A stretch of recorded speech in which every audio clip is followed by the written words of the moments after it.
If you want to unlock the energy levels you should have right now, then continue watching this video. Now, this isn't going to be a very dopaminergic video per se. This is just going to be me talking for a little bit just about fasting and carnivore. Now, I'm obviously a carnivore. I've eliminated every single plant from my diet, and I got a couple talking points here, so if I look down, that's why. Now, I've eliminated everything except for meat, salt, and water. That's it, right? And eggs, but that's an honorary meat, right? But now, and I occasionally have eggs.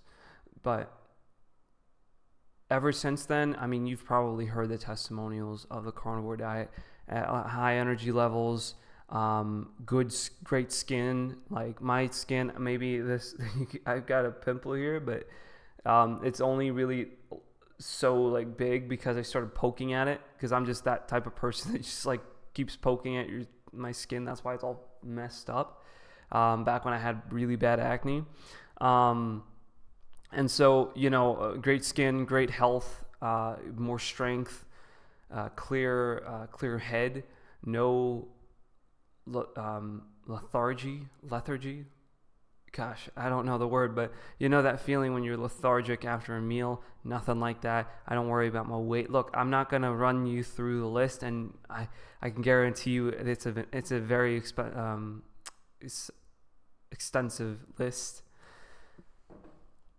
But what I can tell you is the theme of this video is fasting plus carnivore equals unlimited energy. Now, what do I mean by this? Let me just backtrack a little bit, right?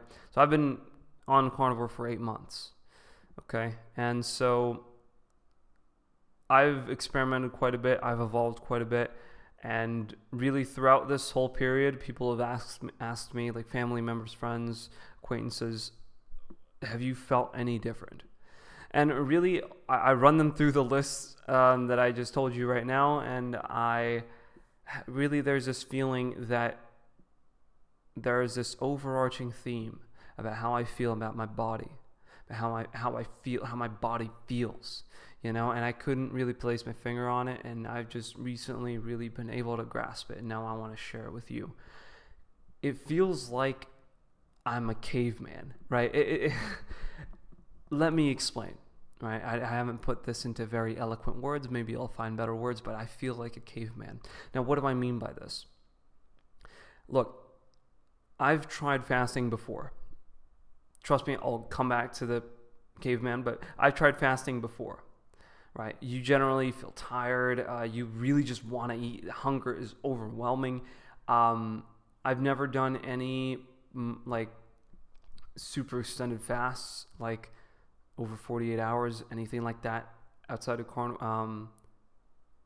carnivore, but I didn't feel very good.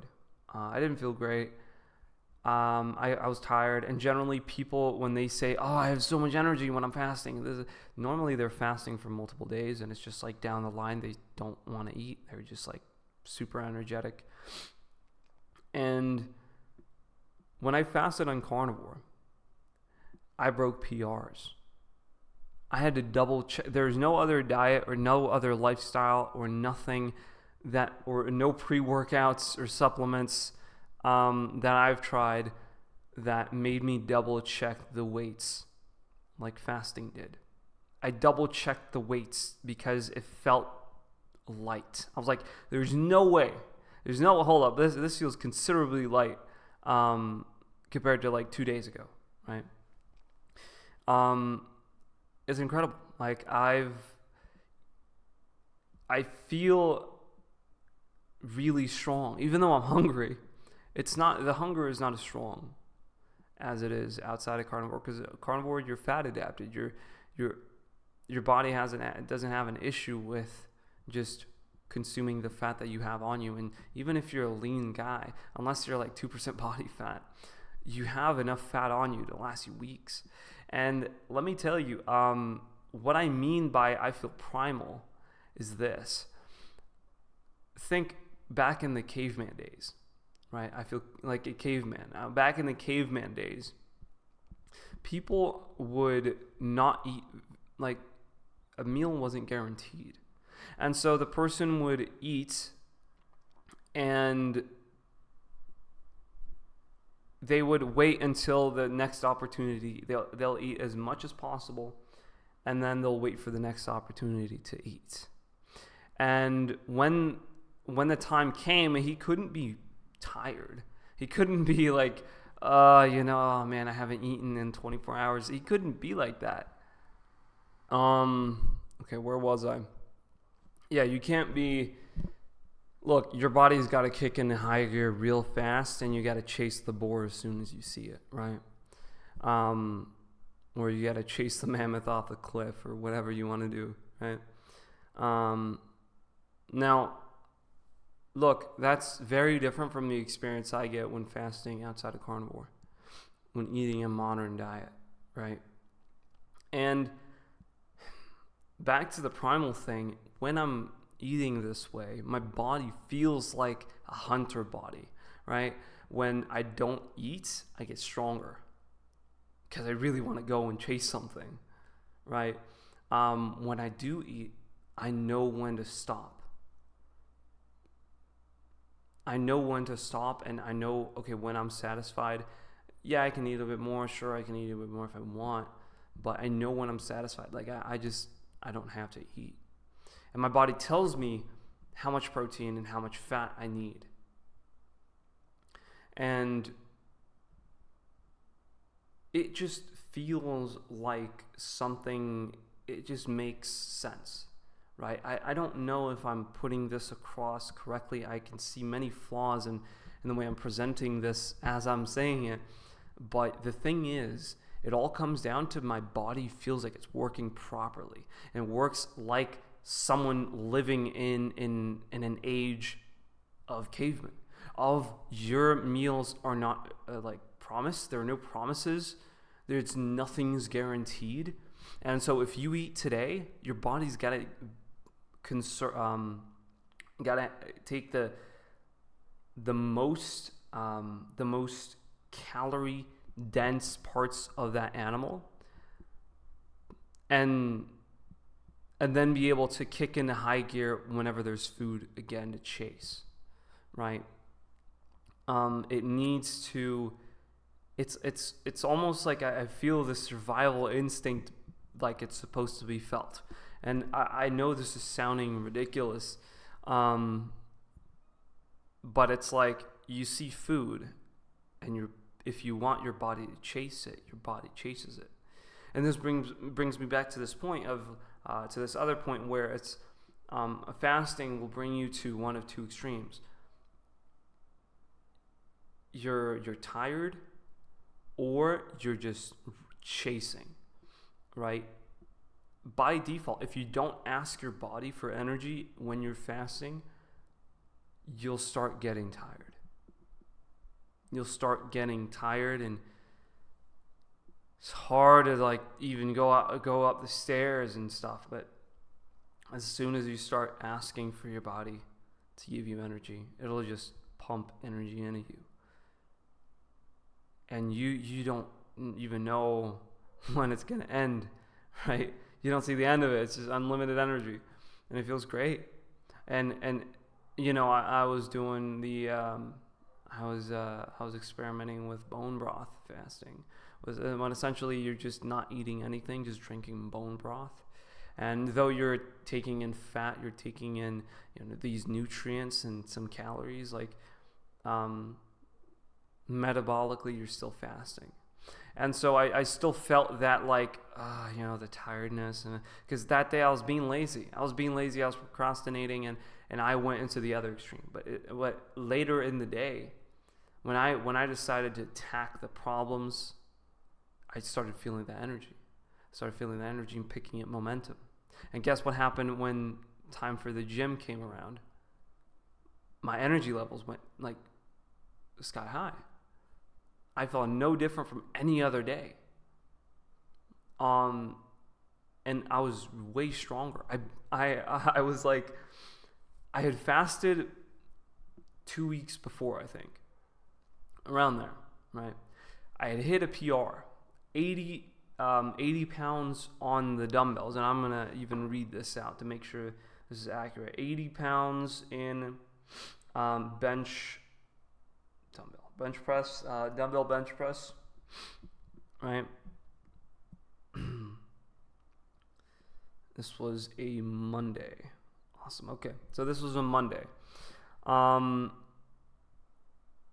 Yeah, so 11 days before, I had done 4 reps of 80 pounds, followed by 2 reps of 75. Right?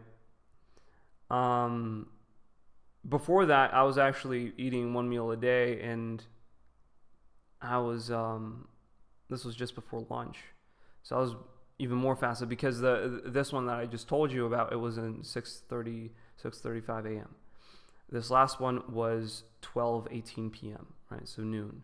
I was just about to eat lunch, and I did 3 reps of 80 followed by 6 reps of 75. And do you want to know what I was doing before? Before that, I was doing 75 pounds. 3 reps of 75 pounds followed by 6 reps of 70. And before that, I was just stuck. I was struggling to get past 70. And then after that, I started fasting, and then I just jumped. And then after I stopped, I didn't know this was the reason, by the way. So after I stopped for two push days in a row, I would get no reps in 80 pounds. I would just drop the weights. I'd get pissed. Right? And then the last one I did, I was like, what the heck happened? What the heck happened? Why did I feel so, why was I so strong before and now I can't do 1 rep?